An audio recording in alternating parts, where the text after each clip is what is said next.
यंदाच्या उन्हाळ्याची झळ सर्वांना सोसावी लागत आहे। भारतातील 100पेक्षा जास्त शहरात तापमानाने 42 डिग्रीचा काटा ओलांडला आहे। 37 शहरातून ते 45 डिग्रीच्या पुढे गेले आहे।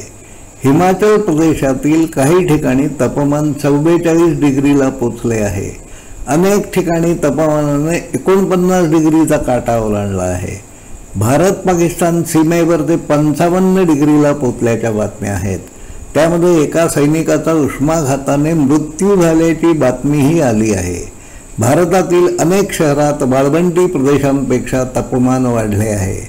वाळू किती तापलेली आहे हे दाखवण्यासाठी काही माणसांनी वाळूवर स्टीलची डिश ठेवून त्यामध्ये अंड्याचे आमलेट करण्याचे प्रात्यक्षिक दाखवले आहे।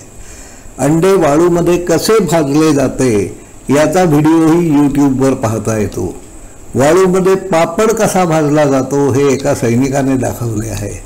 बातम्यांमध्ये हे सारे पाहणे, थोडा काळ हळहळणे आणि नंतर ते सर्व विसरून जाणे यापेक्षा वेगळे असे काही आपल्याकडून घडत नाहीये।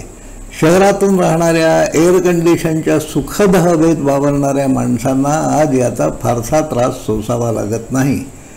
येणाऱ्या काही वर्षात हीच पाळी सर्वांवर येणार आहे। वाढलेल्या तापमानात ट्रान्सफॉर्मर्स जळू नयेत म्हणून थंड वारा देणारे कूलर्स वापरावे लागत आहेत।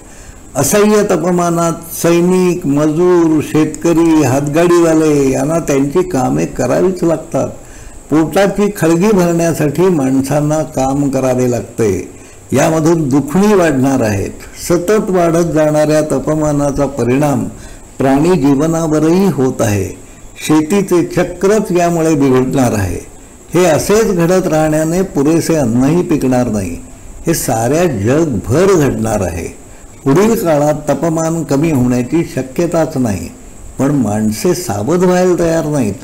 सारा समाज शहाणा होईल अशी अपेक्षा करणे चुकीचे आहे। पण समाजातील मोजक्या 2-3% माणसांनी वृक्षधर्माचे साधे नियम पाळायचे असे ठरवले तर त्यांच्या परिसराचे चित्र ते निश्चित बदलू शकतील। उजाड पड जमिनीवर वृक्षवेली लागून भूपृष्ठावर सावली पडायला हवी। यासाठी बहुसंख्य माणसांनी किंबहुना सर्व समाजाने वृक्षव्रत घ्यावे लागेल। फक्त पूजा प्रार्थना करण्याने तापमान वाढीची समस्या सुटणार नाही।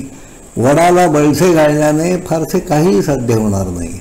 वड, पिंपळ, उंबरासारखी झाडे खूप मोठ्या प्रमाणावर लावून जगविण्यात आली तरच कदाचित तापमान वाढ काही अंशी नियंत्रणात येऊ शकेल। कृपया हा विषय गांभीर्याने घ्या। पुढील पिढ्यांचे जीवन सुसह्य व्हायला हवे असेल तर वृक्षधर्म पाळा ही विनंती आहे। धन्यवाद।